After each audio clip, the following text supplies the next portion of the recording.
Hi, I'm ED-SKaR, and on the screen here you will see me painting a Naiad Worm Rider from Mantic Games, specifically the Mantic Vault. However, that is almost irrelevant to the video, so let's talk about what this video is actually about. And it's all your fault, you at home watching this video and clicking the subscribe button, because I have recently hit 2,000 subscribers, in fact 2,200 by the time I'm recording this now, and that's really cool. I don't usually get 2,000 views on any of my videos, but that's just how YouTube works. It's just cool that 2,000 people have popped past and hit that button to see that maybe they want to see more of my stuff later on. And even though I think that subscriber count thresholds aren't really that important, I did want to do a little bit of a question and answer Q&A for just the sake of a bit of a celebration, a bit of fun.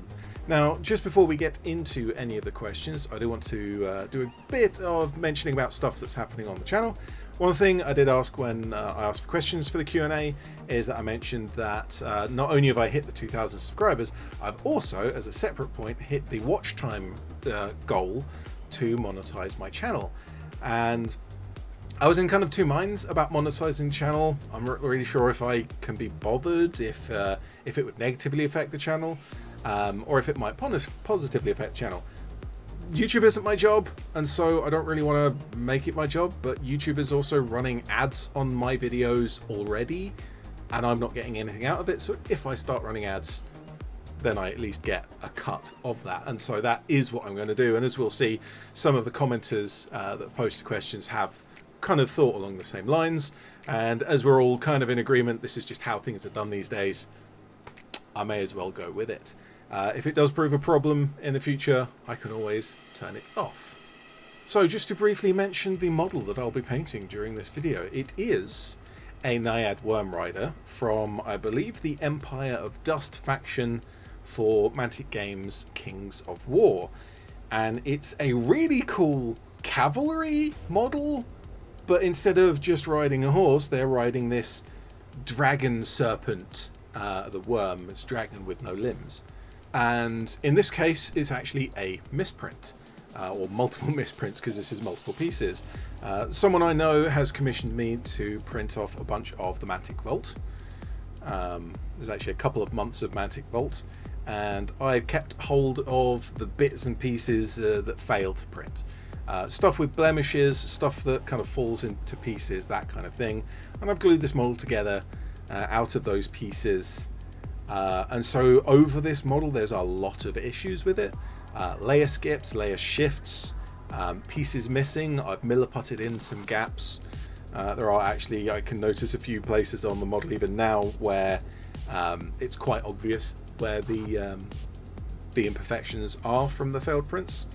Some of the fins, for example, are kind of collapsed and crushed as the layers aren't progressing correctly, and that's why I'm not particularly worried about painting it to a particularly high standard. It's not going in my ED-SKaR Paints Good video series. Rather, this is just going to be something I painted for the sake of painting. I'm going to enjoy painting it as just as an experiment in a few different things, just for the sake of having fun. And of course, painting something a bit different, both as a learning experience and also just interesting to paint something new. But whilst I run off the footage of me painting that, let's go to our first question. And we have Andre Vanderveel's number, who has been subscribed to my channel for a very long time, so welcome back. In answer to your question, monetize if you like. Even if you don't go the professional YouTuber route, these pennies add up, so take what you can, even if only for the occasional extra model or paint or something. Nearly everyone I watch has ads, one more won't matter. As we mentioned at the beginning, that's kind of what we're going to go with. Now for my question. Would you do a video about assembling a metal mini for noobs? Prep, cleanup, pinning, tools, etc. Which painters inspired or taught you the most? And besides painting and reading, do you have any other hobbies, creative or otherwise? And now I could probably talk for an hour on just these three questions alone, but let's keep it at least a little bit sensible in length. The first question is, would you do a video about assembling metal models? Now, Funny you should ask that, because in between you posting this comment and this video going up, I have just done a video on building and painting metal models. Specifically, it's a German medium howitzer for bolt action, and the Warlord Games metal artillery pieces have quite a bad reputation for being very difficult to build. And I think a lot of it comes from a lot of people not knowing how to build metal models, even though it's kind of quite straightforward. It's just people don't necessarily know the steps. But also the way that Warlord Games gives you a sprue of all these little pieces and then kind of a cutaway view or an exploded view on their website of how to put it together. There's no instructions or assembly picture in the packaging, and so you have to go to the web store to see that picture, and people don't necessarily realize that. And so I went through the process. Wash it with normal soapy water, clean off the mold lines. I did do a lot of bending the parts back together, which isn't normal for a metal model. Every now and again I have to like straighten out a sword or a spear or radio antenna or something like that. But for this model I had to straighten out quite a few pieces. The barrel and recoil mechanism, the gun shield, the trunnion, what the piece that I was calling a trunnion, the middle chassis, the carriage. One of the wheels had a broken spoke. The list goes on. There's quite a lot of kind of little bends that I had to unbend as I went through. So whilst that is something that you might have a little bit of trouble with a metal model, this particular model of metal artillery was quite poor for that. But once I got it cleaned and glued together, and I followed some pictures, both the Warlords pictures and also historical pictures or museum pictures of the same weapons, it went together fairly well. Super glue held all the parts, and you just paint it like normal. I don't think... Oh, you mentioned pinning specifically. That's something I didn't mention in that video. So pinning, I think for the most part, metal models, particularly metal infantry models, just don't need pinning. If you wash the powder that they use to prevent the parts from sticking in the mold, if you wash that away at the beginning before you prime it, or before you glue it and then prime it, the glue's going to hold just fine to that. The surface of metal models, generally speaking, the micro texture of it is great for grabbing super glue, because super glue doesn't chemically interact with either part that you're gluing. It reacts with itself, or reacts with the moisture in the air, and it forms a solid. So you have this liquid that goes into all the cracks of a model and then converts from a liquid to a solid in the chemical process, and then it's that that's grabbing hold of each of the parts. And so the rougher each surface is, the more stuff there is to grab onto, and that's why you often see people roughing up like cutting scratches or using sandpaper to scuff surfaces when they're gluing, and that goes for epoxies as well. You see that very commonly. The only thing that I really have trouble with for gluing models together most of the time is actually washing the powder, because the powder prevents the super glue from actually settling into the two parts. But pinning is very useful, very important for larger models, particularly when you get into vehicles. And on the shelf, that is a resin and metal model that I very well could have pinned, but I didn't. And I think the surface area of the joints on that is actually big enough that it doesn't matter. But I'm looking for a model that has components that are big and heavy enough that they're likely to break, therefore making pinning useful. Because an infantry model gluing an arm on, that's not fragile enough, in my opinion, to require pinning most of the time. For vehicles, you often have a lot of surface area, so again, doesn't necessarily require pinning. But I do need to do a video on pinning at some point, because it is a super useful thing, particularly for stuff that superglue doesn't want to stick to, although, as I've mentioned, metal components usually stick fairly well. The second part of the question is, which painters inspired you or taught you the most? And that's a difficult one, because I don't think there is a single painter who I've taken vast amounts of information from, because I've taken vast amounts of information from a lot of painters, a lot of for the vast majority of my experiences, it's YouTube. There is some influence from other places as well, although I don't necessarily know them enough to name them. When I transferred back over from other hobbies back into mini painting, I kind of painted the way I used to paint. My first few videos on painting are quite, for my current standards, quite poor paint jobs, because I was just painting in the way that I used to paint, like 20 years ago. But I do remember that I picked up some videos from eBay Miniature Rescues, Brent, Goobertown Hobbies, Lila the Mini Witch, Dana Howell. Miniac was going back then, but I didn't start watching his videos until later on. Who else? There's a lot of crafting channels that I've ended up watching. Mel the Train Shooter, classic. Black Magic Craft, Kathy Melat as well, very good channel. But I'm terrible at terrain and at diorama building. But that is so far outside of what I do that I sort of in that position where I'm not intimidated by it, but it's just a lot of work and I kind of can't be bothered. So I do want to pick up that kind of project. And also, where do I put it once I've made it? I don't have a lot of space, and all of my space is filled up with my grey pile, so that's terrible. There was a long list of names I threw out in there. Those are some of the ones. Are there any other artists outside of the mini painting space that there's almost certainly, like, I look at 2D art paintings or black and white drawings, and I pick out elements of them that I think about when I then paint models. Even if I'm not painting the same thing, it informs my thinking process. But I can't think of any specific examples off the top of my head. There's also just statues and the way that they are sculpted and the way that they collect dirt and moss and that kind of stuff. Just looking at things gives me the idea of how to paint other things, even if those things have no relation to each other. It's just how my brain works, I guess.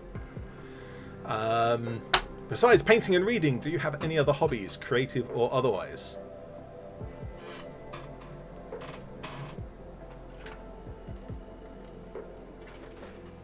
I do a lot of shooting, so there's that. Yeah, so I do a lot of shooting, Nerf shooting and airsoft shooting, as well as there is a lot of creative stuff in there in terms of both artistry of Nerf guns, but also the mechanical side of things.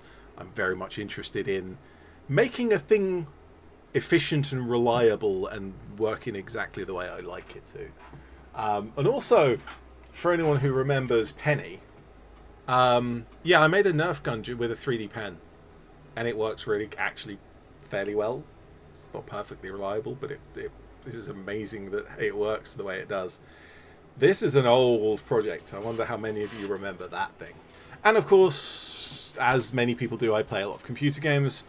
You will have noticed that I mentioned Stalker constantly, particularly as I paint models from those games, and I've been playing those games for many, many, many years. With Stalker 2 coming out soon, maybe, keeps getting delayed. When it comes out, I'll play it, and I'll enjoy that as well. I'll probably disappear for a couple of months when that game comes out, but once I come back, I'll be Stalker videos for a couple of months as well. So there's that. Let's move on to the next question.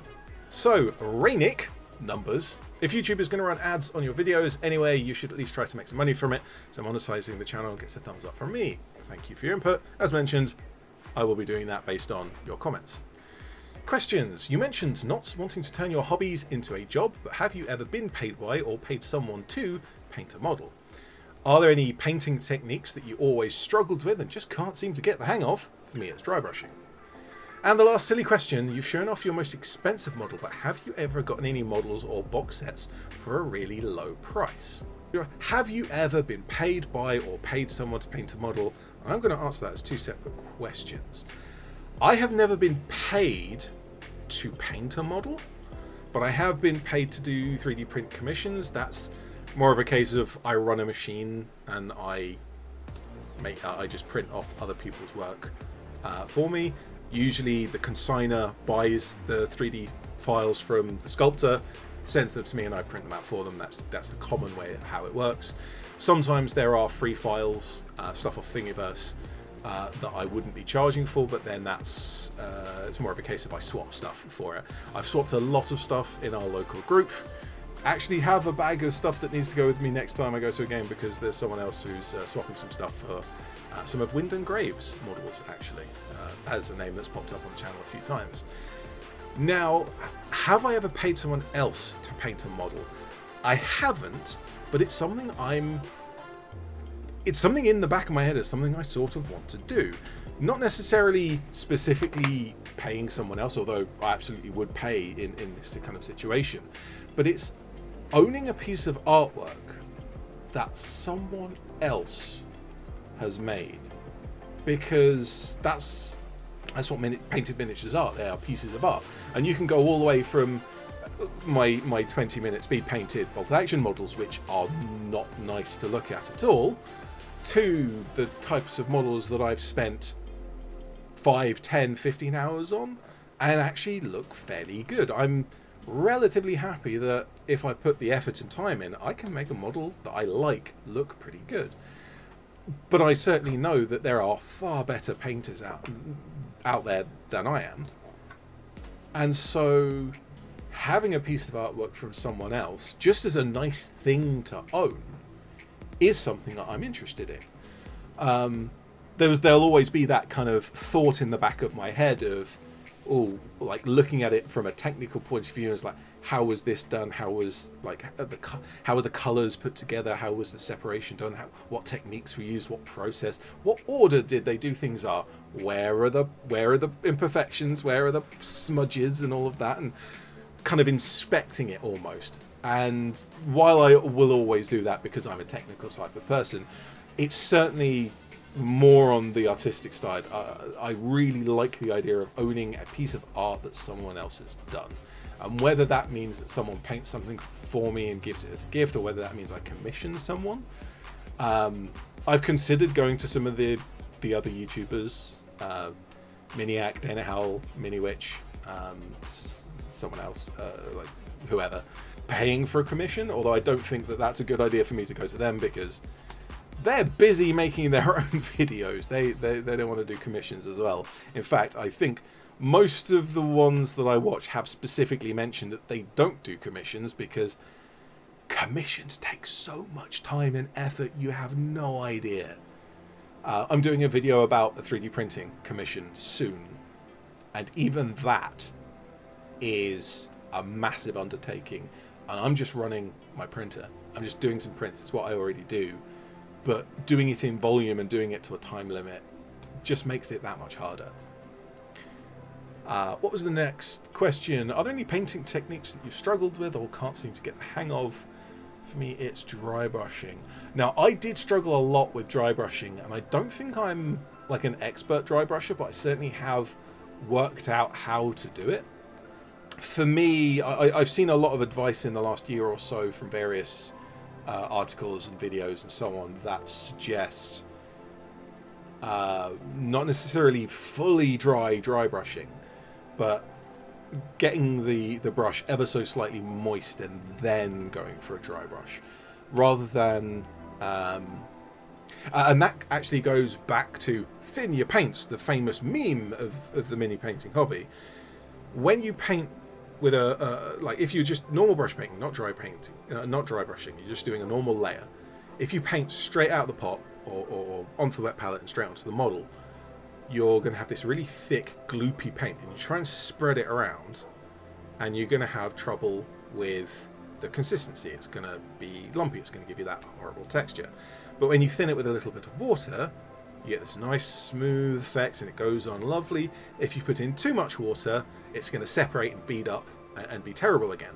And so one of the skills, one of the fundamental skills, I think this is actually a fundamental skill of mini painting, is, or with acrylic paints particularly, is balancing the water level, the physical consistency of your paint, to go on to your model.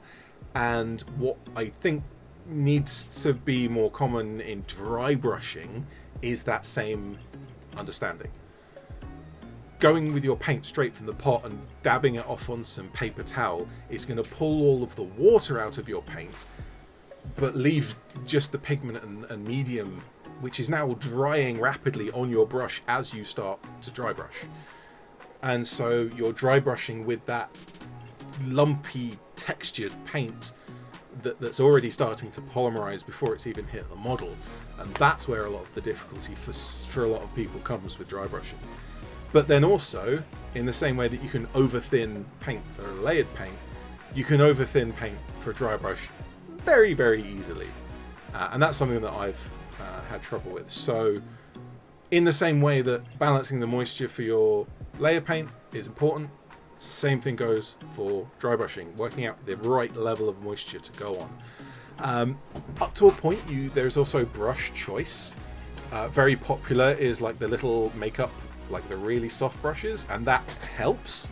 And I would definitely recommend you get something like this to practice with and do a little bit of dry brushing with this, because once you get the hang of doing it with a brush like this, you can then move on to a brush like this, which is still soft but not quite as soft and much more rigid in terms of its shape, and so you can do a different effect. And then also just using your old like sharp brushes, once a brush loses its point and becomes this blunt kind of rounded off tip, you lose the ability to paint a nice sharp line, so it's not that good for painting details. But this becomes a really, really good dry brush for a very small area. And once you've gone through the progression of brushes, the big soft one down to the smaller ones, you can then dry brush with something like this, and there's that learning as you go. And I think that's the same with any technique, is there is a technical element to it that you need to learn, and then it's just practice. Try different things, make it easier, and then work your way into doing it properly. But actually, you don't necessarily have to do it properly, and there are times when I break out that big fluffy makeup brush, because that gives a different effect. And you don't go for the best technique, you go for the technique that gives you the results you want. I think there's also kind of non-metallic metal and OSL, object source lighting, or off-model or off-object lighting, that I want to put more time and effort into. It's certainly effect that I can achieve, both non-metallic and lighting effects, because I have done that. And I've done both with some really, really easy, simple techniques. But and then this connects to my ED-SKaR Paints Good series.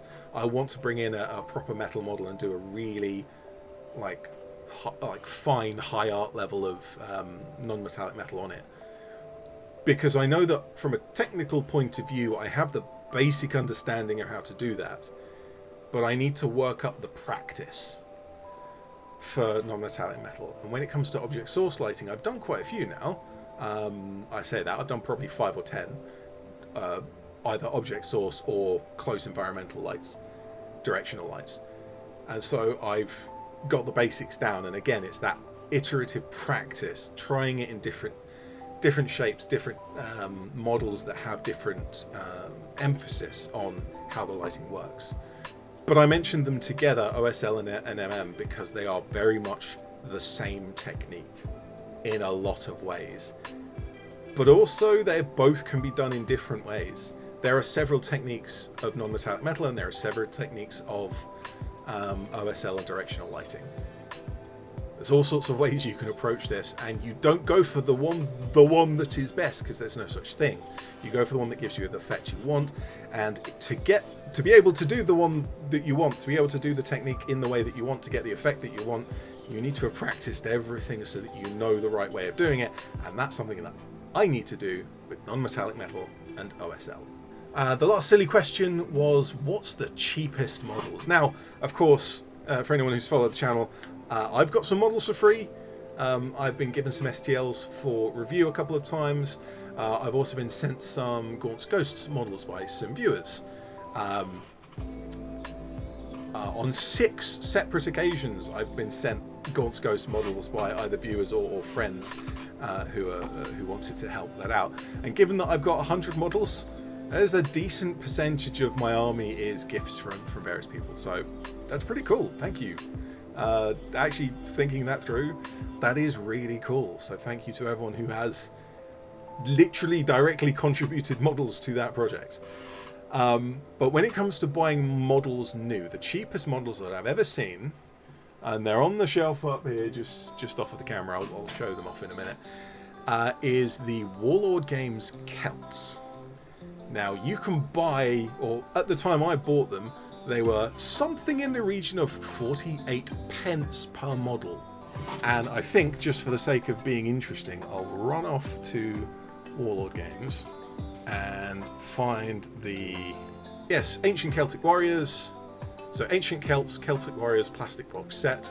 You get 40 models for £27.50. And that is less than 70 pence a model. Just shy of 70 pence a model. Even now with the price rises recently. So I got them for just about, I think it was just less than 50 pence. It might have been slightly more than 50 pence thinking about it. But it's still less than 70 pence per model. But they're actually kind of nice. They're certainly not like super fancy.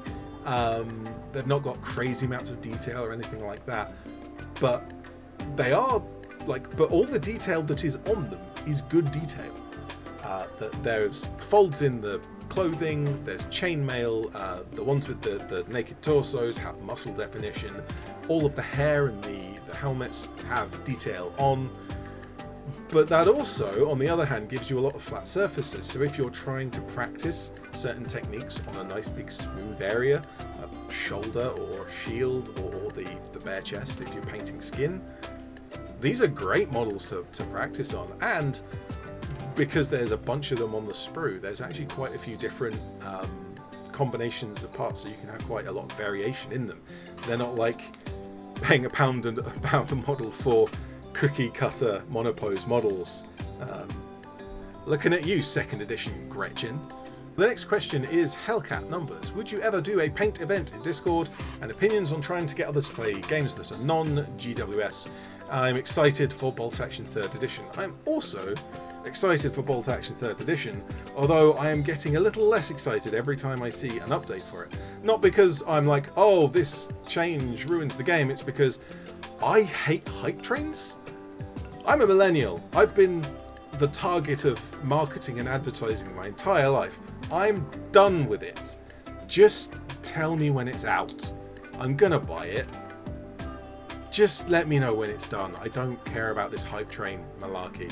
As soon as it's out, I'm going to do a tutorial video on how to do the basics of the game, but the drip feed hype train is just absolutely boring me. But I'm sure from what I have seen, Bolt Action 3rd Edition is going to be an improvement. It's going to go in a different direction, and we're going to have to kind of learn the nuances of how the changes have affected the game, but that's fine. On the whole, even if there are some negatives, there are more positives, it seems. And I'm fairly hopeful. And I've got a decent sized group in my local area. So, would I ever do a paint event in Discord? Yes, I guess. I have thought about having my own Discord channel, but I don't really have enough of a following to make it worthwhile. I have joined dozens, scores of little Discord channels where you have 5 or 10 people or 20 or 30 or 40 people join.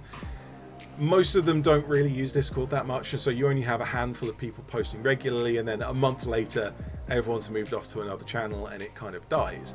My Discord is filled with Discord channels just like this, and so if I did the same thing, my own channel would end up the same way. So I don't want really to have my own Discord channel yet. If I get super famous for some reason, maybe, but I don't think that's ever going to happen. But if I was to join someone else on a mini painting Discord channel of some description and to do a live stream in there, yeah, I'd do that. I would say if I'm going to do a live stream, because that's effectively what we're discussing, is doing a live stream on Discord, I would probably rather do a live stream just on YouTube, because you can link that into the Discord channel, so we can still have the Discord chat and the YouTube chat at the same time. And that would just be easier for me because I don't have to set anything up because I'm already set up for YouTube. Opinions on trying to get others to play games that are non-Games Workshop. Just play games that are non-Games Workshop. So many games have a cheap-ish or relatively good deal starter set where you get the rules, all the bits to play, and a few models for 2 factions. 2-player starter sets, very common in our hobby. Get that, build and paint both sides, and just grab people and like, hey, we're going to play this game today. Play for like a lot of games, particularly more recently, have very quick turnarounds. So there's a decent chance that you're going to be able to play a game within an hour. And if someone comes over and you play a game for an hour and then you have dinner and watch a film or something, they're going to remember that game as actually being a fun little thing that they did in an evening with their friends, with you and maybe other friends as well. Or if you go to a gaming shop, you drag your friend along there, we're going to play this game, play for an hour, and then hang around and look at all the stuff on the shelves. It is just a case of play games. The more you play, the more people are going to be interested in playing because they see just how much fun gaming is. Particularly for people who don't play games, bring them in and play. If you've already painted the starter set models, then you don't have to worry about that. They don't have to worry about building or working out or army lists or anything like that. They just jump in and you tell them the rules as you play and you just play. When it comes to actually people who have the Games Workshop blinders and they don't understand that Games Workshop is not the hobby, Games Workshop is a corporate entity that is ruining the hobby, that's a bit more difficult because you say, oh yeah, we're going to play Moonstone, or we're going to play Bolt Action, or we're going to play Infinity, and they're like, oh yeah, I've heard of that, but we're going to play Warcry and 40k and Age of Sigmar and Old World and all of the Games Workshop games. I genuinely had a conversation with someone who was a 40k player, and I said, you know, it's really cool that we have so many games in our hobby these days. We don't have to just stick to the most common one. And they say, oh yeah, I've been thinking about moving from 40k over to Kill Team. It's like, that's basically the same game, and it's also by the same company. Play something else. Come play Infinity.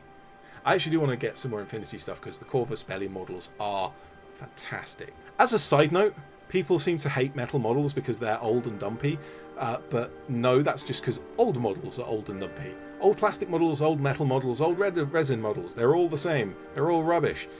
But the modern plastics are much nicer, and so people are like, oh, the modern plastic is better than anything that came before, and metal is old. No, have a look at some modern metal models. Corvus Belli, Infinity, and Hassle-Free miniatures as well. Extremely nice quality, really good models, and I highly recommend them. But there is this interesting side note to be made about non-Games Workshop games in the wargaming and kind of tabletop skirmish game community at the moment. Because if you turn up with a new game and you're not as good as 40k in terms of how you play the game, you're never going to get any traction, you're never going to take off, and it doesn't really matter how good your models are because you're never going to be up to the kind of ridiculously fine sculpting level that 40k puts out. And so you're not going to do very well. And so when you look at the kind of the wargaming space at the moment and you see dozens of other games that have survived for many, many years, how old is Battletech? How old is Infinity? How old is Frostgrave and Stargrave? I think Stargrave's only a few years old, but Frostgrave is a bit older. These games have been around for years and years and years. They're still being talked about. They're still being played. Because they're good. Because they're good games. And actually, the fact that they have survived in the space that's so dominated by Games Workshop means that they must necessarily be better games than Games Workshop games. Now, that's not to say that they are one-for-ones better in every single way. That's not how things work. They are, of course, different games. But on the whole, they're just nicer to play, easier to get into, have more accessible models, more accessible rules. For whatever reason, each game has a combination of things that makes them better than the Games Workshop. The Games Workshop is the alternative to all of the games in the community. And I really think that people need to start thinking of it that way, because Games Workshop should not be the default in our community.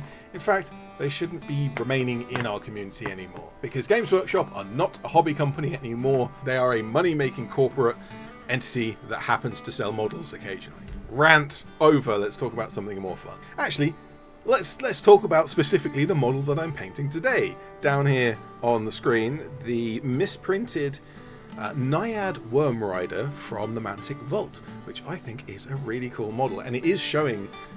I'm going to mention this a few more times in all sorts of different videos, but my new 3D printer is so much nicer than my old one. It's really nice, and the quality that it puts out, like if you look closely, you can see layer lines here and there, but it doesn't affect the painting anymore.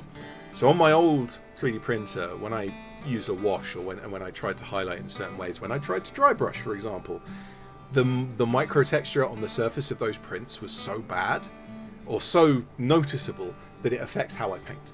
And so I had to paint them in a certain way, and it's very different from painting cast resin, metal, or plastic models because of that micro texture. But the new printer, the micro texture is much smoother, and so it behaves much more like the other types of models. It is subtly different, but it's close enough that I can use the same techniques. I can use washes, I can use dry brushes, I can use layered highlights or edge highlights in the same way that I would with other materials. So yeah, when I first looked at this model, I thought it was cool. And it is cool, and that's why I thought that. Go figure, that's how things work. It's cool, so I thought it was cool.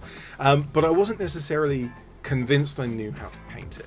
And when I looked at the box art, or kind of the sample, like example artwork that they have on the website, I like the way that it was painted. It's kind of this very pale pastel kind of sea serpent style, which is quite nice, but it's not really what grabbed me.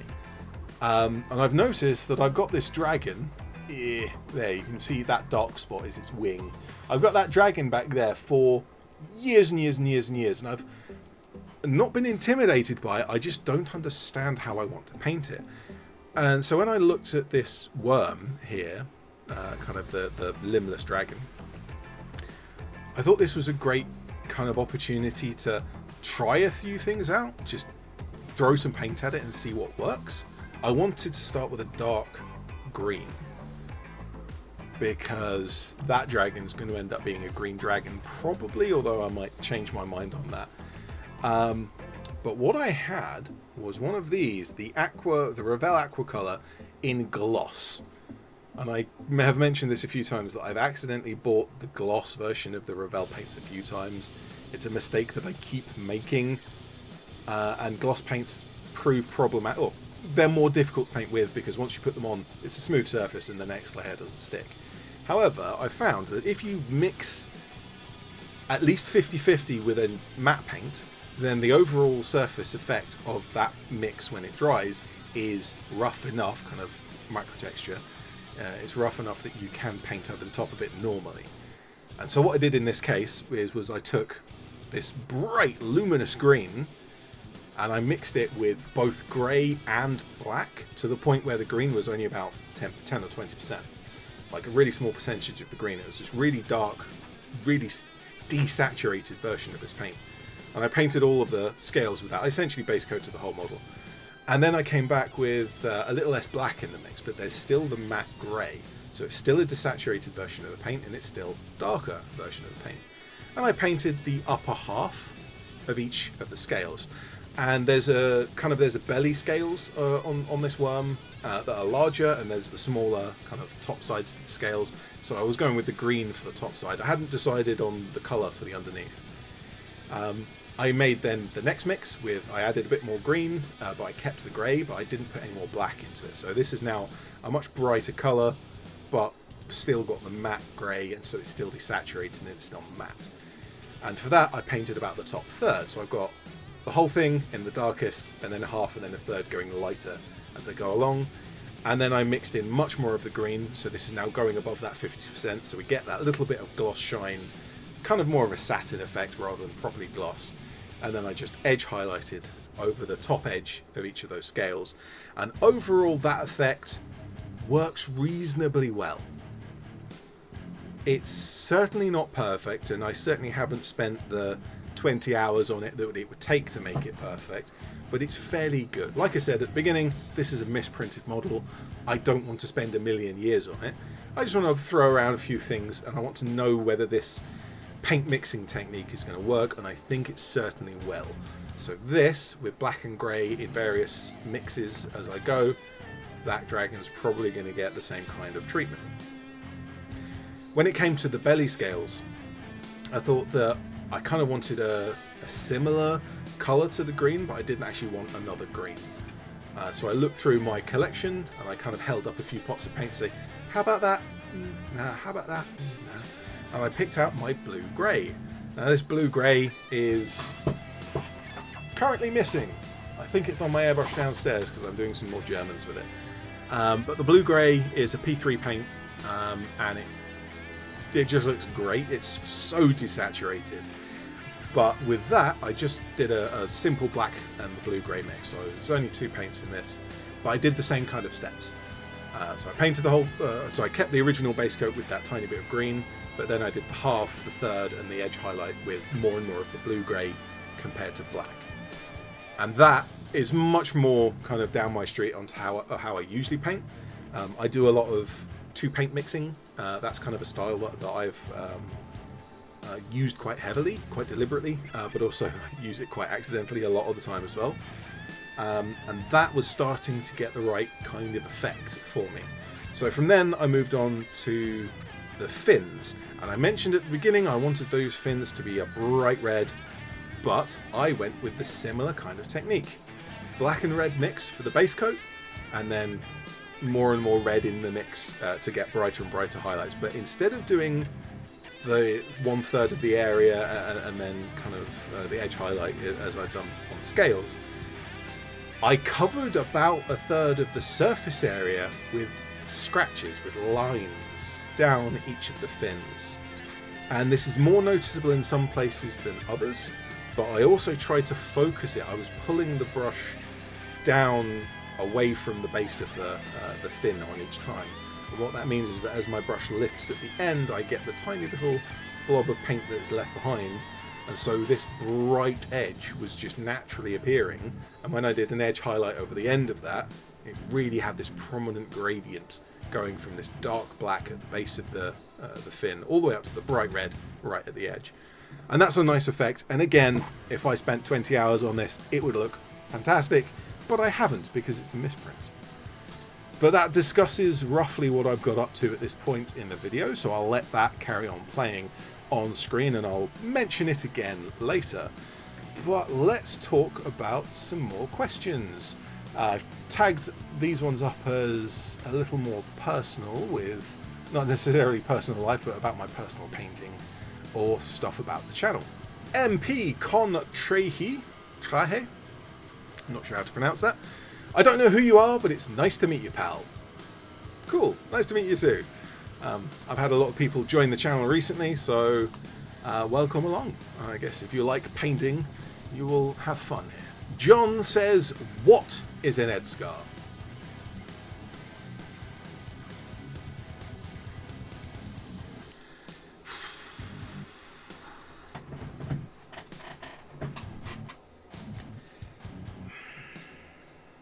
What is it? Barely anyone asked me how I am, let alone what I am. Well, clearly I'm a man, so I'm a miserable pile of secrets and lies. That's how that works, isn't it? I guess like anyone in my position, I'm a nerd with an internet connection. Although everyone is special in their own way, I'm hardly special in that. I'm just kind of filming my hobby, my painting, and the actual filming of it is sort of a hobby in itself. It's certainly not my job because I'm terrible at it, but I enjoy making the videos about my hobby and I'm showing that off.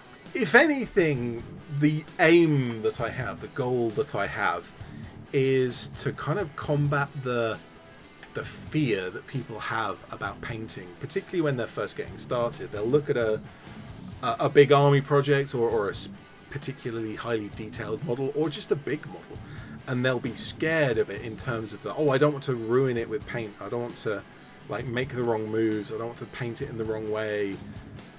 You kinda can't get it wrong. because even if you layer up acrylic paint really, really thick, which is just about the worst thing you can do, you can paint strip models relatively easily. Like there are safe chemicals to paint strip models. And so I want to get people into the right type of headspace. And this is kind of how I frame a lot of my videos, is that I want to help people along in their painting, just showing that the really basic, simple stuff is really basic and simple. And yes, you need to practice it, but just getting started is the first step in getting started. And I guess that's what an ED-SKaR is. I'm a nerd with an internet connection who wants you to paint. What's her username, Numbers, says, why are you in my recommended? Well, that is probably because of my "this is the most expensive model that I've ever painted" video did rather well. My average video, kind of my threshold for what makes a good video for me, is 100 views in the first 24 hours. And that's not a lot. Although it's cool that 100 people click on my videos and come and say hi. But that means that a lot of my videos don't get 100 views. And in fact, if you kind of pop back through the last few months of my channel, you'll see that there are many videos that not only do they not get 100 views in the first 24 hours, they never get to 100 views. There's some sitting at 40, 50, 60 views after weeks or months even. And so when a video gets 100 views in the first day, that's a good video for me. That's gonna make me happy in terms of it being popular. Although usually the more views I get, the more people are commenting, and really it's the comments that I find more interesting, because I can interact with people and talk about stuff. And maybe there's something in the video that someone doesn't understand and I can explain it, or maybe they're just encouraging along, joining in. It's like, oh hey, that thing you did in the video, I'd like to copy that, and I'm like, you go do that, you go paint that model.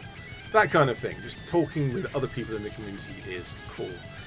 But the video I did on the ED-SKaR diorama, the most expensive model I've ever painted, that got 3,000 views in the first 24 hours. Vastly more than anything that I've done before, except for the oldest video on my channel, which is completely separate from everything else. But then over the first week it got to 30,000, 40,000, 50,000, 60,000. I think it's currently sitting at 70,000 views, which is really cool. The fact that that video has exploded, and yes, I know the thumbnail and the title are a little bit clickbaity. The most expensive model ever! Games Workshop logo. I was definitely being a bit silly with that. I certainly didn't expect it to get 70,000 views, but that's really cool. But the fact that it's expanded out to 70,000 views has also meant that YouTube is now pushing that to more and more people and different types of people, which is kind of annoying in the way that YouTube does this. Because I would expect that if I'm making videos consistently about mini painting, model making, wargaming, these all connected things, that YouTube should be pushing my videos out to people who also like mini painting, model making, wargaming kind of things. If my video shows up in the recommended of a wargaming video or a mini painting video, that's going to be kind of connected. That's more likely that someone is going to click on my video and actually watch my video. But when I go through the YouTube analytics, I see that my videos are being recommended on the most random things that I have no idea where the connection is. And there are dozens of what are they called on YouTube? Impressions is what YouTube calls them. So basically an impression is whenever someone sees the video, sees the thumbnail of the video, and then a view is a view, and the click-through rate is the percentage of people that saw the thumbnail that then clicked on to watch the video. And when I go through some of the examples of the videos that I've had my video recommended on, there's very few wargaming model making videos in there. Just looking through an example here, Lego videos. Okay, I guess there's model connection there, kind of. Malachi looks like a computer game. Kind of creepypasta stories. Firefighter body cam videos, that's kind of cool actually. None of these are actually mini painting videos. None of these are None of these are even kind of Warhammer videos like you would expect. If I've got a Warhammer video, kind of not bolt action for once, you would expect YouTube to be pushing that to the Warhammer folks. But it's not, and it's weird, and I don't understand it. And so that's probably why I'm in the recommended of your and other people's kind of feeds, because YouTube's just pushing me to the most random, almost unhelpful people. And I'm sure that some of those people might like my video, probably at some point. They might find it interesting to see this other hobby that they might not have any connection to. But surely the people who do have the connection to the hobby are the more likely people to watch my videos. So why, YouTube? Why? Why are you so strange? Why are you so incomprehensibly unhelpful all the time? The next question is, Barbus Bogdan number, do you play board games and do you meet up with friends if you do play? I do not meet up with my friends anywhere near as much as I would like. I do not have enough friends, period. That's just how that is. I do not have enough friends, which doesn't help. Speaking of friends, there's one of them now. Hey, do you want to play board games? Do you want to come play board games? Come play board games. So yes, I do play board games. I have a few of them myself, and also a few friends I do have. We have a collection, and the local shop has a whole massive collection that we can go and play. Pick up and play any of those we'd like as well. The one I should mention is Zona, the Heart of Chernobyl, because I've got a whole bunch of videos on that particular board game, because I think that board game is actually rather a lot of fun. It's kind of that modern style of board game where there's altogether far too many bits and it takes a long time to set up. But once you know how to play it and how to set it up, you can kind of throw it together fairly quickly and get a game in not too much of a long time. But that came with 10 model figures. They're about 40 mil, so bigger than or 45 mil, I think, bigger than my usual style, but certainly interesting to paint. And I painted up, I think, 8 of them so far, and so I've got 2 left to do, which I should probably do at some point. Every one of those videos, every one of my Zona board game videos has tanked hard. Like, we're talking, 100 views makes a good video. These guys are getting 20, 25 views, sometimes a lifetime of 40 views. They're doing poorly, but I do want to just do the last 2 so I can finish the set, because that would be a nice tie-up for that. But I do like that game. There's also Betrayal on the House on the Hill. I always get the name mixed up, but Betrayal is really fun game, much less setup than Zona or some of the other similar kind of more modern games. But you put down some tiles. There are 3 base tiles, and you put them out on your table, and you have some little figures, and they come pre-painted, and they're not particularly well detailed, so I don't really worry about painting them myself. But you move around the tiles, and as you move off of the edge of one, you randomly draw a new tile, and you put it down, and they form the rooms of an abandoned haunted house, which is just the coolest setting. And as you go around this haunted house, all sorts of weird, creepy stuff happens. And then at some point, the game flips from being a co-op exploration where all of the players are kind of wandering around and picking up stuff and information about the house, to the haunt, which can be any of 100 different things. A random player will be selected as the villain. So one of the people that have gone into this house has turned into the villain, although sometimes there is no villain, which is all the more interesting when that happens. There's only a couple of those. Because you have this flip halfway through of kind of going from the exploration, sort of the spooky house, to then having this high stakes escape the house or challenge the monster, or some ancient deity has come down and possessed one of the players, like whatever the story is. You have this cool switch of the story halfway through the game, but you also have so many different options for what the haunt is each time you play, that you can just play it a dozen times. And I've played it a lot of times with several different groups, and I don't think I've played the same mission more than twice, or the same kind of haunt more than twice. I know I've played at least 2 of them twice, but I think that's it. And so even with the amount of times that I've played it, I've not really repeated it. And because every time you play it, the layout of the house is different, even if you do get the same combination of things that gives you the same haunt, you still are playing a different game because the house is a totally different shape. So yes, Betrayal and any of the kind of variants of Betrayal, there's quite a few variants these days. There's a Dungeons and Dragons Baldur's Gate version of Betrayal as well. Anything Betrayal related or anything Zona related. Speaking of Zona related, there is actually an official GSC licensed Stalker board game coming up. There was a GameFound kind of crowdfund for it recently, and as much as I really shouldn't get involved in crowdfunding stuff, because as soon as you start one you end up with 6 and then 10 and then 50, and you end up spending a lot of money for stuff that's coming in 10 years time maybe. I did actually back the Stalker board game. And obviously, being a mini painter, I got all of the models, so I upgraded to get all of the models included rather than just the card standees. Although the card standees are perfectly fine for playing a board game. Now, I hope that I get to play that with someone at some point, because that actually seems like kind of an interesting game, the way that it plays. But it also has a single player version, and so you're definitely going to see it on the channel at some point. Right, so NCR Ranger Numbers asks, are you into Fallout, and would you ever consider playing the Fallout tabletop games? So, yes, kind of. I'm sort of into Fallout, but I'm nowhere near as into Fallout as I am to Stalker.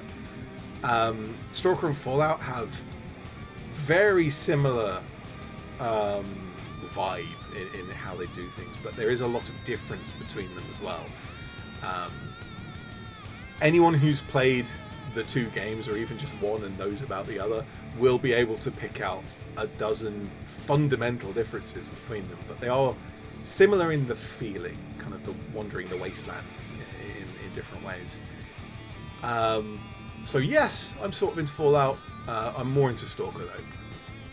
And would you ever consider playing the Fallout tabletop games?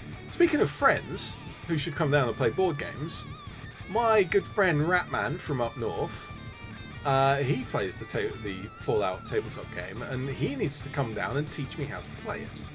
Because yes, I would love to play the Fallout tabletop game, and every game ever, and paint every model ever, because this is my hobby and this is what I like to do. But the Fallout tabletop game, what is it? Wasteland Warriors, Wasteland Warfare, something like that.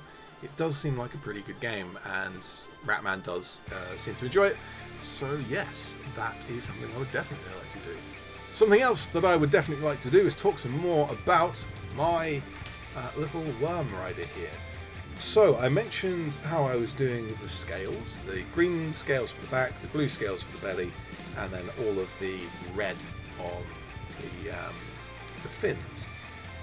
I then went to paint the saddle with brown, but I didn't want to just paint it brown because brown is kind of a bit dull. But I just happened to have a bit of orange on my wet palette at the time. Some other model I painted had some orange, and so that was left over.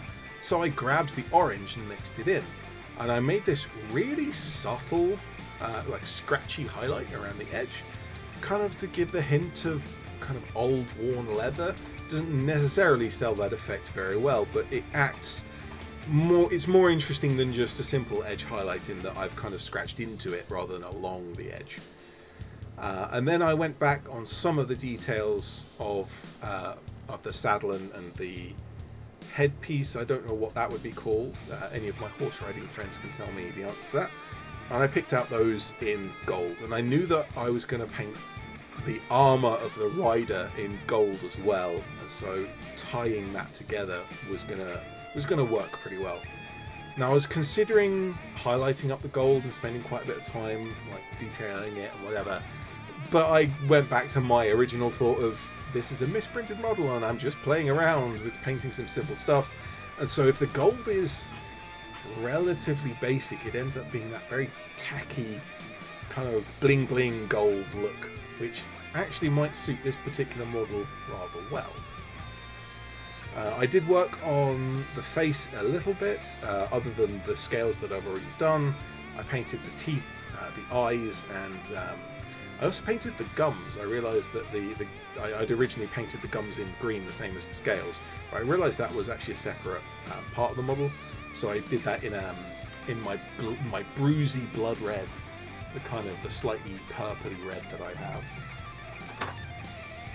just to sell that. And then I moved on to the rider, and the rider themselves, as I said, most of the armour is going to be gold. But I find one easy way of painting gold is to actually paint it brown first, and then dry brushing or over brushing over it with the gold paint. Now, we've spoken about dry brushing before in this video, and I certainly wasn't doing a normal dry brush. It was more of an overbrush that I was picking out everything on the model rather than dry brushing and just catching the highest points.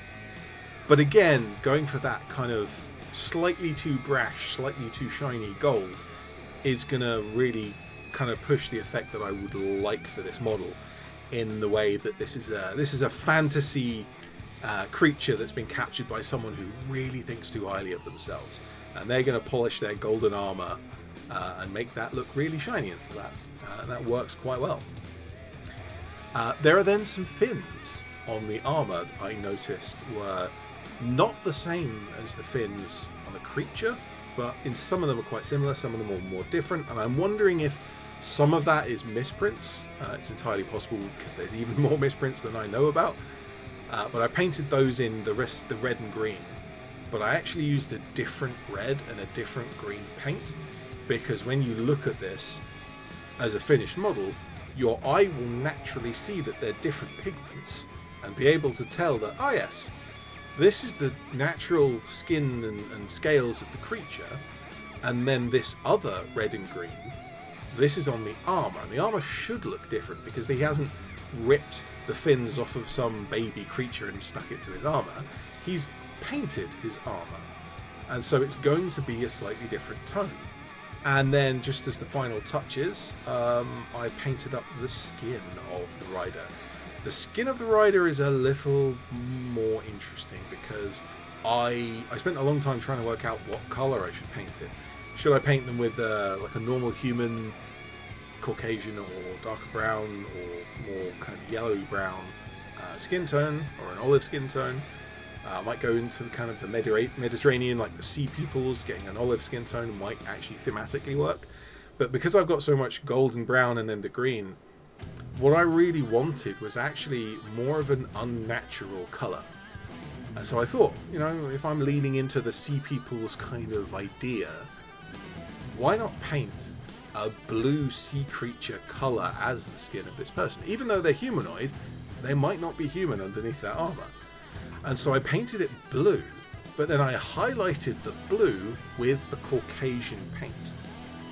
And that gave this kind of unearthly fantasy, kind of almost sickly colour, but because it's blue and not green, it doesn't look like an infested, bloated, kind of nurgly kind of person.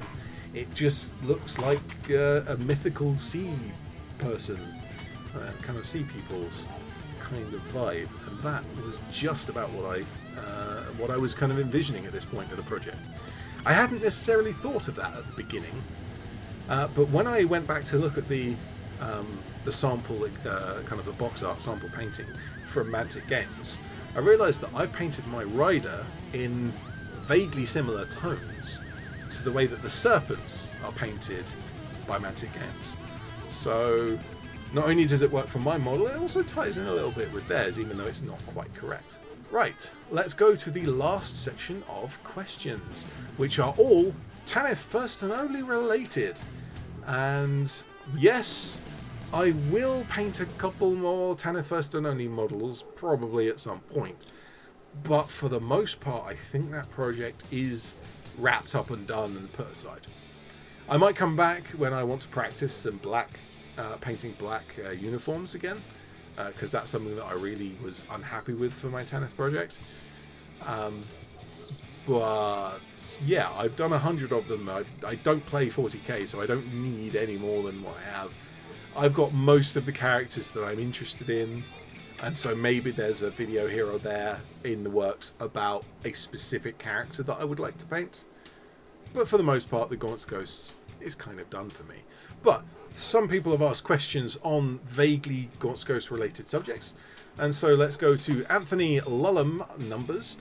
Are you a fan of Bernard Cornwell's Sharp or the Hornblower series? So, Hornblower, no. I don't think I've seen or read anything from Hornblower. I know that it is Napoleonic in the same way that Sharp is, but that's about the limit of my knowledge of it. Napoleonics is not a time period that I've really looked into at all, other than, as I will mention in a moment, Sharp. So because the Tanith First and Only, the Gaunt's Ghosts, are often described as Sharp in space, I went off to watch Sharp. This was quite a few years ago, and I binge watched the entire film series of Sharp, and I quite enjoyed it. Sean Bean is a fantastically hammy actor and plays the part really rather well, and all of the other characters, like, you can tell that these films were based on books because the quips and the one-liners and the little jokes that they have with each other, really nice. It reminds me of Master and Commander in a lot of ways. Master and Commander is also Napoleonic, I think, or pre-Napoleonic. I'm not sure. I'll have to check. But in the same way, I haven't read either any of the Sharp books or any of the Far Side of the World series, the Master and Commander series of books. I've seen all the films for both, the one film and the whole series of Sharp films, but I haven't read any of the books related to them. But in the same way that I've noticed there are these quips and things in Sharp, also in Master and Commander, you have this same really jovial feeling all the way through, that you can just tell it was a really good book that it was made from. Not having read the books, I can't say that it's a good adaptation from book to film, but it's certainly, they're all good films, Sharp's and Master and Commander. But I have not seen Hornblower, so I cannot say, and I've also read none of the books, so I cannot say. The nearest to Sharp's books that I've read is the Gaunt's Ghost series, which I've read many times. Certainly something I should go back to and read, because that would just, I like reading books, I like reading fiction, although it is Napoleonics, which is not an era that I've generally been into. But I could certainly read Sharp's. I'll probably read Master Commander. So maybe I will get into Napoleonics at some point, by accident. The next question is, Mercenary Numbers, when did your love for First and Only spark?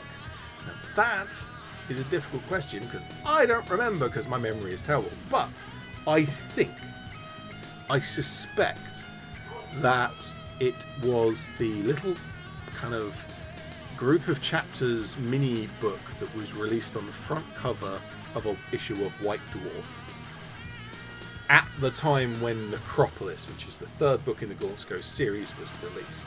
And what this little booklet had was a couple of chapters or a half chapter from the first, the second, and the third book, Necropolis. And it was part of the advertising for that book. Hey, this new book comes out. It's a popular book series. We've now got a third book out. Here, have a couple of chapters to see, kind of just as a sample, or what it's like. And I read through this, and I'm reading all sorts of books at this time, and I read through this little pamphlet. I'm like, this is definitely the style of book that I like. I'm going to buy all three books and read them through. And I bought all three books, and I read them through several times. And you can see the first three books there. Actually, that's not true. The second, third, and fourth books there are the first, second, and third books in the Gaunt's Ghost series. They have been thumbed through many, many times in the years since then. And all the way from the first book all the way up to the most recent book, and also all of the anthologies and stuff that go on there. And as a side note, there's the box for the models. I don't know why I kept that, but that's there as well. So it all started, I think, when the Necropolis book was released. There was a sample on the front cover of White Dwarf magazine, and as I was doing the 40k at the time, the Warhammers, and reading White Dwarf regularly, that I got that sample thing, and I ended up reading that, loving it, and I've been a fan of Dan Abnett ever since. And I think this is our last question for today, a sizable one. So this is from CB Numbers. Hi Ed, I meant to comment on your Q&A video, but I forgot. That is totally okay. This comes from my community post where I kind of nudged and reminded everyone to pop the post up. So glad that I did, because I got your comment in. I never interact on YouTube beyond likes and subscribes, but your channel is genuinely one of the best, most consistent, high-quality content for this hobby of ours. Thank you. I disagree. My question is, if you haven't picked the Tanith as a base around which to build and kitbash an army, do you think you would have liked another regiment enough to have done the same? Would you be at the stage you are now in the hobby if you hadn't had such a central theme to inspire you? That's more than one question, I guess. That's fine. Keep up the great work and all your effort into making your videos. Well, thank you very much for your kind words. And I do want to mention, both for yourself and for others, I know that a lot of people don't like to interact directly on YouTube. They don't like to post comments, even though that's my favourite bit of it. Me personally, I like to talk to people, even if it is just the odd little tippity tap of a little YouTube comment that goes back and forth a couple of times. That interaction is my favourite, but I understand that a lot of people don't like that, and that's totally okay. I do appreciate that you have made the comment, even if you don't like to do that. Thank you very much for posting that. But for everyone else who also don't like, that's totally okay. If you don't want to make a comment, I'm going to encourage people to make comments because that's what I like. But if you don't want to make a comment, that's totally fine. If you drop a like, if you subscribe to the channel, if you share my videos to someone else, that all still helps. All of that kind of YouTubery stuff. But I do appreciate everyone who watches the videos, everyone who enjoys them, watches them all the way through. But also I like the comments, but if you don't want to comment, that's totally fine. You say that my channel is one of the most consistently high quality content for this hobby. I like to think my consistency in terms of my quality is relatively good. Basically because I have not changed my setup in over a year. I use the same camera phone, the same lights, the same editing style and software, and the same taken from the YouTube audio library music. Yeah. But in terms of high quality, I disagree with that. And I have to be honest with how I make my videos and the quality of them. I think I try my best to present my information a clear and easy way to understand. So the way that I write my scripts, the emphasis that I put on things, and the way that I read my scripts, that's something that's very important to me. But when it comes to like all of the other aspects of making a video, my camera's terrible. I'm often out of focus, and there's often times where I don't have enough in-focus video of a model for the entire video, so you will see out of focus stuff that makes it into video because that's all the footage I've got. But also in terms of the background music just being rubbish, because I don't have the time to put into really doing proper sound design, and so I end up with just whatever sort of feels good, and it's only if something really feels out of place that I will go back and change it in terms of background music.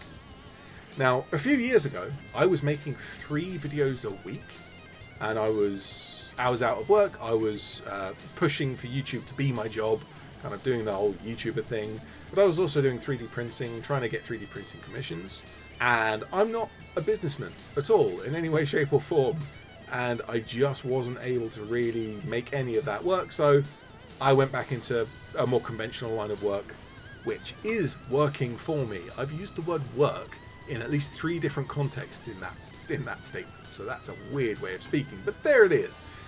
When I got my current job, I cut back from 3 to 1 video a week, just because I wasn't going to have the time to do loads of them. I also cut back on my 3D printing, and I was basically just printing the odd thing for myself rather than as commissions. Although I have done a commission recently because there's a video in that coming up.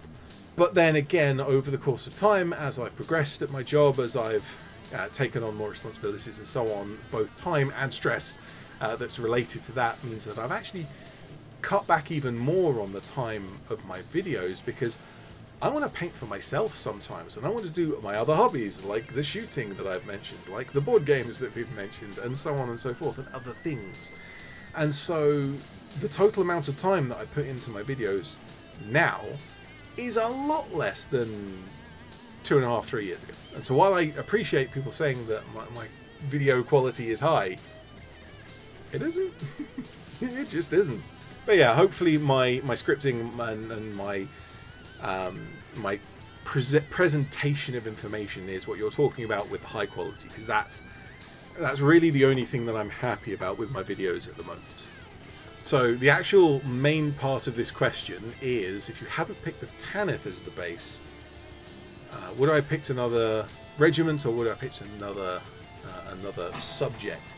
And that's actually a really interesting question, and it goes into a lot of my own hobby, how I've built models, how I progress, and how I think about models.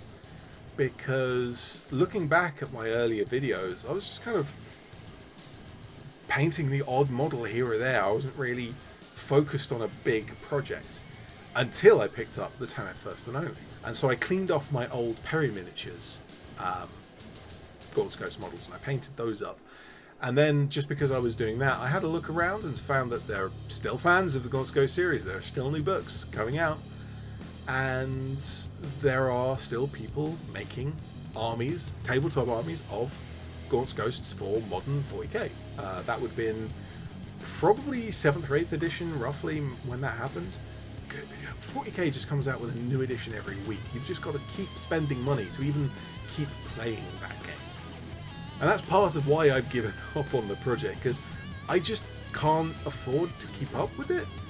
Like, I can go and start an entirely new game, rulebook, starter set, starter army, and build and paint them for less money that I can spend to keep up with 40k, having already bought and painted all the models. That's crazy. That shouldn't be a thing. It just shouldn't be a thing. But it is. And so there we are. But when I looked at the other people who were building Gaunt's Ghost models, and they were looking at the different ways of doing it, someone posted, oh, hey, what's the best way to make a Gaunt's Ghost? And a couple of people answered. And I think Victoria Miniatures was then, and still is now, the first on the list for options for proxying, both in terms of conversion parts and total model proxies for Gaunt's Ghosts. And I looked at them and I thought, those are nice. Those are really nice. So I got a couple, and then I started doing sculpting, and then I started doing this and that and the other, and I tried to find the rest of the Perry Miniatures set, and then the plastic box came out. And yeah, by that point I was stuck in this very technical way of thinking about the Gaunt's Ghost, because it was always, how do I build a cloak onto a model?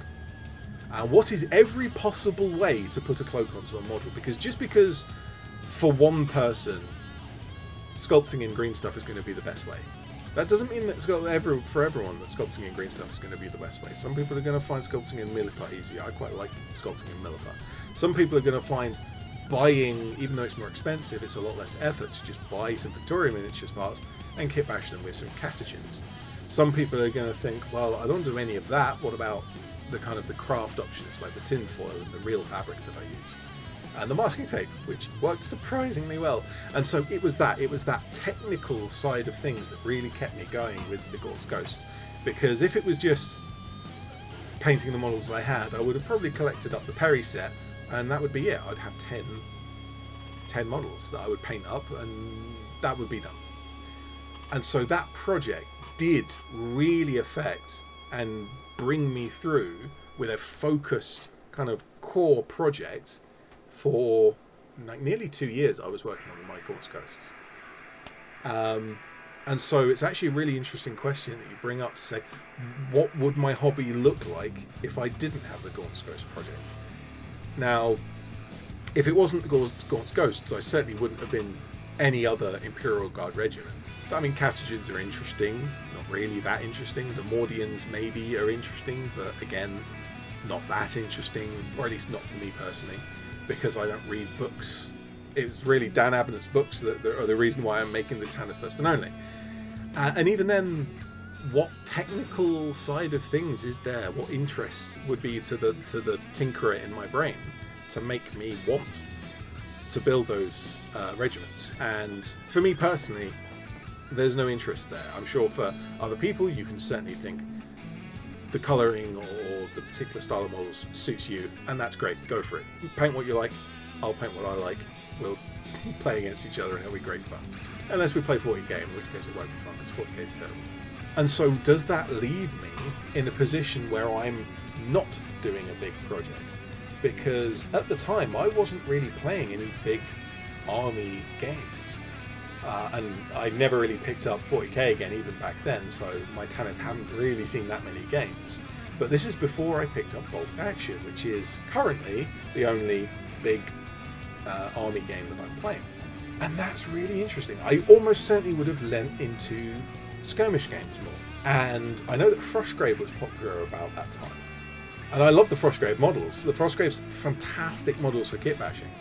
I've got a bunch of the sprues. I've been meaning to publish a video on them. Because you can just buy all sorts of different stuff, and if you go onto eBay you can buy one sprue of each thing. It's a little bit more per model, but it turns out cheaper if you're not buying 20 of everything.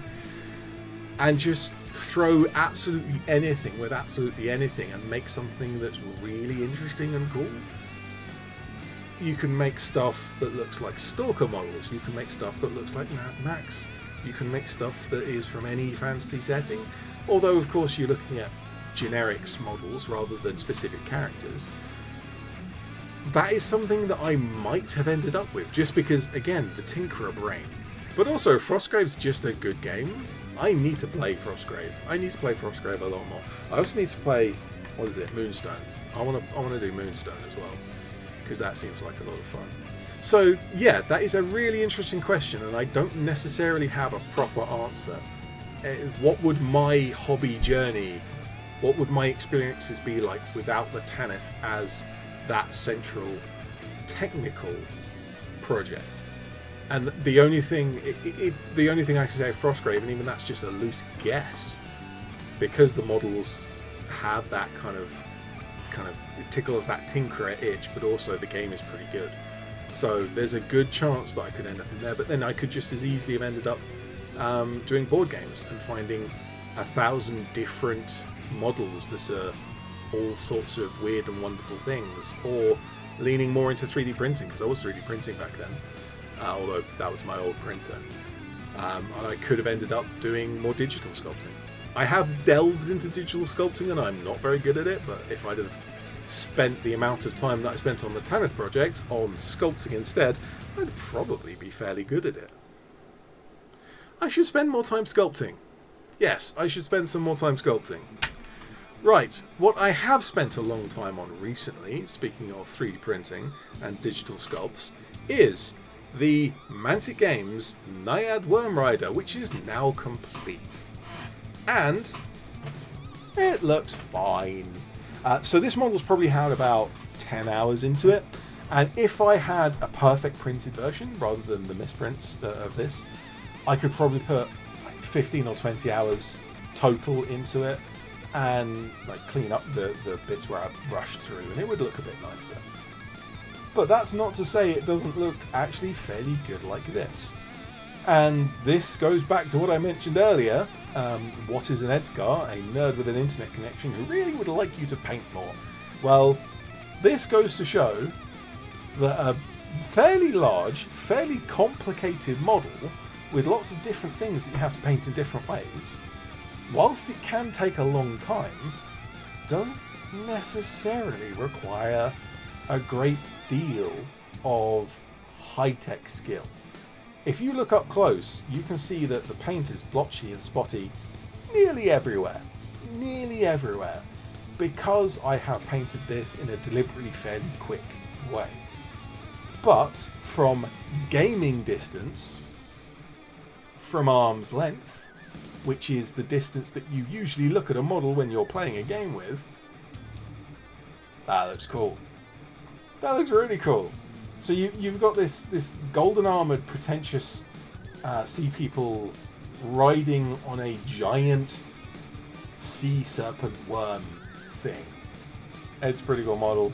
I like how I painted it. The fairly basic highlighting I've done on the scales, even though it is 4 layers, and that took a long time because I painted each of those individually. That took a long time to do.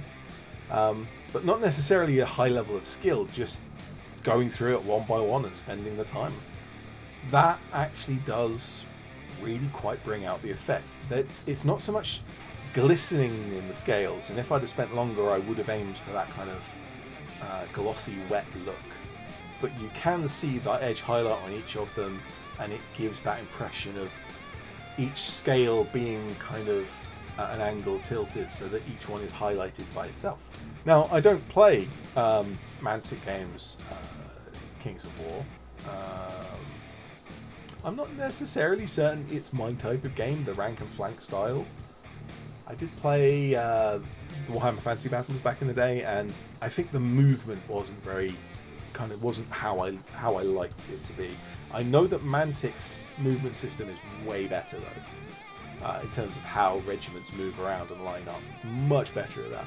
So maybe I should look into Kings of War, because some of the creatures, some of the monsters and gribbly things are really, really cool. And if this is anything to go by, I can certainly paint them up to a reasonable level without terrible amount of effort. It just takes a terrible amount of time. Like I said, this is something like a 7 or a 10 hour paint job, and it's just something I did relaxing while watching some stuff on YouTube. And hopefully, whilst I've been making this video on YouTube and you've been watching it, you've been painting along as well.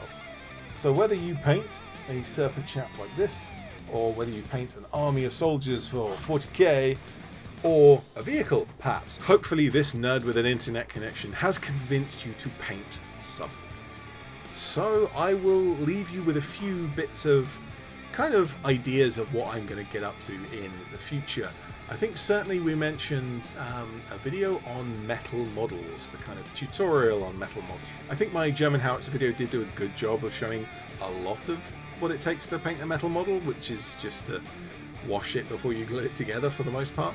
But there is certainly some more to be said, and I do need to cover pinning at some point, because that is a part of chunkier, heavier models that are more fragile. There are maybe some Gaunt's Ghost videos in the future, but it's more of a case of I want to talk about a particular technique that happens to include a Gaunt's Ghost model. So for example, painting tattoos or sculpting hats. There's the scout hat that I still need to actually do the second round of sculpting on that, I think. But that's not going to be the whole video by itself. There'll be a video on sculpting that I will include that in. I don't think there is a specific video that is all about Gaunt's Ghosts in my near future, but there's certainly videos involving the ghosts at some point whenever I get around to them.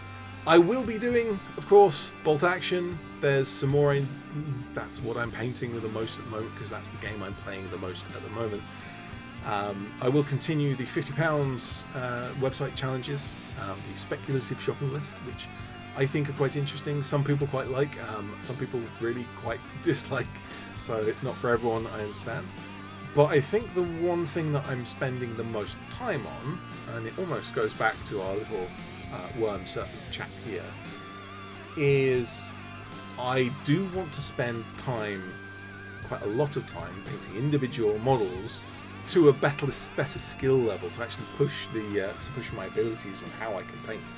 And that takes extra time, which is kind of a bit of a problem when I'm not putting a lot of time into my videos and I don't have a lot of skills at making videos in the first place. So when it comes to my ED-SKaR Paints Good series, it seemed like a good idea at the time, but when I paint a model for 2 hours and then spend 3 hours editing, and then I publish a video, and it's taken me 5, maybe 10 hours in total to do that, all of the work involved in that, I can just about squeeze that work into a week. Whereas if I'm spending 10 to 15 hours painting the model, and then I also have to spend 2 to 5 hours editing the video because there's so much footage that I need to go through, that's not something I can put out in a week.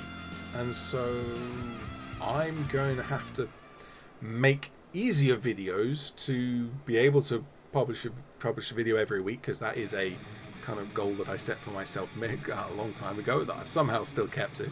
But it does mean that probably the ED-SKaR Paints Good videos, even though that's what I want to focus on, will actually be fairly spaced out, just because they take time. Short of magically finding another 20 hours a week every week, I don't think there's a way of actually putting more time into it. But there are a few models that I have up here, a few techniques that I have in here that I want to put on them, and so that is definitely something I want to do. So you will see bolt action a lot of. You will see a couple of videos of me painting, kind of pushing my skill levels, and you will see silly things like the £50 speculative shopping list, and certainly again bolt action, not just painting models, but you'll see me talking about the game itself when the rules come out. So that is all stuff that is coming up soon. I will mention just at the end of the video, because if you've stayed around this long, you can probably put up with me shilling for a few more minutes while I talk a bit more. If you would like to support the channel, post a comment. That's the thing I like the most. If you don't want to post a comment, that's totally okay, but I like having the discussion. You can also like the video, I guess, and I don't know if that really has much of an effect, but probably what affects a video the best is actually sharing the video. So if there is a video on a subject that you think you know someone would be interested in, or a group that you can share it in, that's probably the biggest thing you can do to kind of improve my channel if you actually want to help me out, that sort of thing. If you want to support me more directly, there is a PayPal donation link here for a one-off payment, but I also sell, and I do not shill this enough, I do not mention this often enough, I have made this painting handle. You have seen this, not in this video strangely enough, but you have seen this in a lot of my videos. I really like this thing. It does exactly what I wanted it to. I've actually found several new and more interesting ways to use this that I hadn't intended when I designed it. I've been using these two essentially with various modifications over it, but the base of these two has been the same that I've been using for a couple of years now, and I really like them. They're really good. And if you want one, or if you want to support the channel in the way, I will leave a link in the description to the video where you can learn more about them. And if you want, you can pick up the STLs to 3D print them. They are designed for FDM printing, not SLA printing. But as long as you have a friend with an FDM printer, you can print out one of those for yourself. And like I said, I really like these. These work exactly how I wanted it to. These probably are one of the best things that I've designed in terms of just how effective it actually is. But that's me shilling. That's me shilling out of the way. So let's end the video. We've talked about all of the questions that people have asked. We've talked about monetizing my channel. We've talked about the ways you can help the channel if you so choose to do so. And we have talked about the videos that I have potentially coming up in the immediate future, or maybe in a couple of years' time when I eventually get around to doing them, because that happens sometimes. But with all of that, very, very long lot of me talking, that's a lot of dribble from me, that nerd with an internet connection that you've just spent a million years listening to talk, I'm ED-SKaR, always will be, and thank you very much for watching. And thank you very much for subscribing and liking and commenting and just in general hanging around and checking out the nerdy stuff that I get up to. And down here on the screen you will see me painting a... what are you? Naiad Wormrider. Miniac was going back then, but I didn't start watching his videos until later on because I thought he was a dick. I still think that, but he is a good painter. Sorry, he'll never see this video, so that's fine. Models. Looking at you, 2nd edition Gretchen. I don't know where these pens came from. Also, I'm some form of neurodivergent, which doesn't help. Speaking of friends, there's one of them now. Hey, do you want to play board games? Do you want to come play board games? Come play board games.